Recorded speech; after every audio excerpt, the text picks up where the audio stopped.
کا میزبان کیسر دلاور جلوں اور میں آج دو نئی مہمان شخصیات کے ساتھ شب تنائی کے ایک اور پروگرام میں دوبارہ حاضر ہوا ہوں۔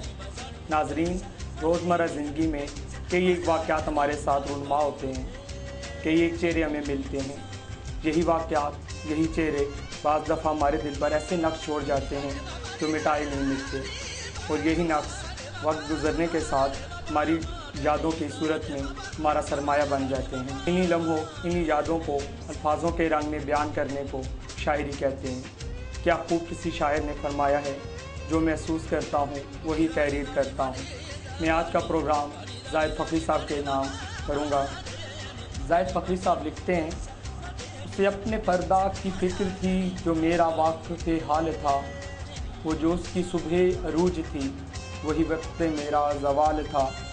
میرا درد کیسے وہ جانتا، میری بات کیسے وہ مانتا، میرا درد کیسے وہ جانتا، میری بات کیسے وہ مانتا۔ وہ تو خود فنا کے سفر میں تھا، اسے روکنا بھی محال تھا۔ وہ جو اس کے سامنے آ گیا وہی روشنی میں نہا گیا، وہ جو اس کے سامنے آ گیا وہی روشنی میں نہا گیا۔ جب اس کی ہیبت حسن تھی، جب اس کا رنگ جمال تھا۔ دم واپسی کیا ہوا، نہ وہ روشنی نہ وہ تازگی، دم واپسی اسے کیا ہوا، نہ وہ روشنی نہ وہ تازگی۔ وہ ستارہ کیسے بکھر گیا، وہ تو آپ اپنی مثال تھا۔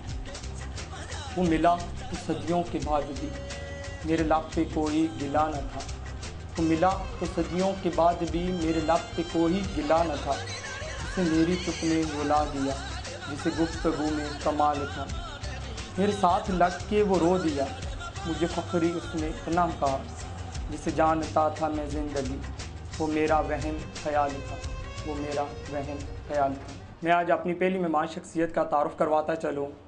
نوجوان شاعر ہیں، بہت خوب لکھتے ہیں، اب تک 6 کتابیں تخلیق کر چکے ہیں۔ دعاش کسی کی یاد میں وفا مانگتے ہیں، یہ وقت وقت کی بات ہے، اور تم پاگل ہو کی شاندار کامیابی کے بعد اب آنے والی کتاب میں لال دوپٹہ لایا ہوں منظ عمل آ چکی ہے۔ FM 97 کے پروگرام شہر غزل کے پریزنٹر رہ چکے ہیں، شعبہ تدریس سے وابستہ ہیں۔ آئیے ان سے بات چیت کا آغاز کرتے ہیں۔ جی مدثر منظور نادر صاحب، کیا حال ہیں سر آپ کے؟ الحمدللہ جی بالکل ٹھیک ٹھاک۔ سر پہلے تو میں آپ کو مشکور ہوں کہ آپ ہمارے پروگرام میں تشریف لائے۔ آج سر آپ کو آپ کے ماضی میں لے جائیں گے، کچھ ایسی باتیں آپ سے پوچھیں گے جو یہاں کے ناظرین آپ کے بارے میں جاننا چاہتے ہیں۔ بلا شبہ آپ کسی تعارف کے محتاج نہیں۔ FM 97 سے آپ کو وہ شہرت کی بلندیاں ملی جو شاید ہی کسی کو نصیب ہوں۔ سر کچھ آج اپنے بچپن کے بارے میں بتائیں کہ مدثر منظور نادر کہاں پیدا ہوئے، کہاں سے ابتدائی تعلیم حاصل کی؟ کیسر بھائی، میں سب سے پہلے آپ کو شکریہ ادا کرنا چاہوں گا، آپ نے مجھے اتنی عزت بخشی اپنے اس پروگرام میں مدعو کر کے۔ یہاں پہ FM 97 کا آپ نے ابھی تھوڑی دیر پہلے حوالہ دیا، حسن ابدال کے جو ناظرین ہمیں اس وقت دیکھ رہے ہیں، سن بھی رہے ہیں، یہ یقیناً اس نام سے واقف ہوں گے، مدثر منظور نادر۔ اور بیشتر حلقے مجھے مدثر منظور نادر کی بجائے اگر آپ ان کو کہیں کہ MM نادر تو وہ زیادہ اچھے طریقے سے آپ کو بتا دیں گے کہ یہ شخص کون ہے۔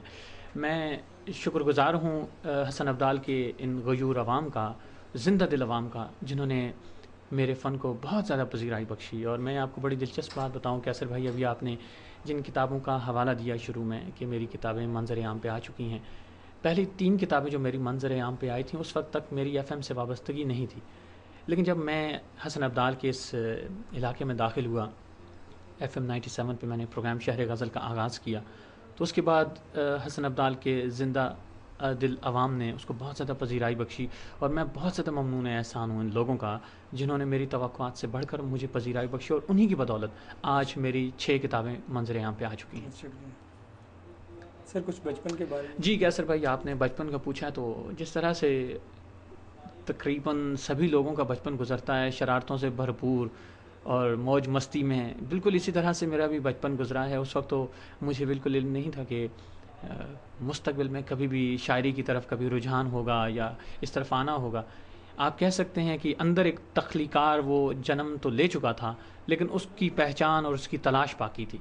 تو بچپن میں دوستوں کے ساتھ ملنے ملانے کے بعد، کھیلنے کے بعد، کبھی یہ سوچا بھی نہیں تھا کہ کبھی شاعری بھی کروں گا۔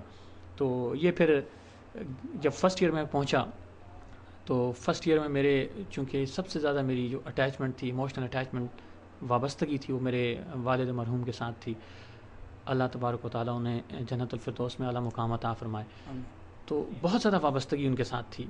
تو جب ان کا ایک حادثے میں بچھڑنا اور اس چوٹ نے میرے دل کو ایسا بدلا، ایسی چوٹ لگی دل پہ کہ اس کے بعد بس دنیا کا رنگ ہی بدلا ہوا نظر آیا. پھر وہ شوخی، وہ مستی، وہ چنچل پن، وہ موجیں، دوستوں کے ساتھ گپیں، وہ ساری ختم ہو گئیں. سر شاعری کا احساس کب ہوا باقاعدہ کہ میں شاعری کر سکتا ہوں؟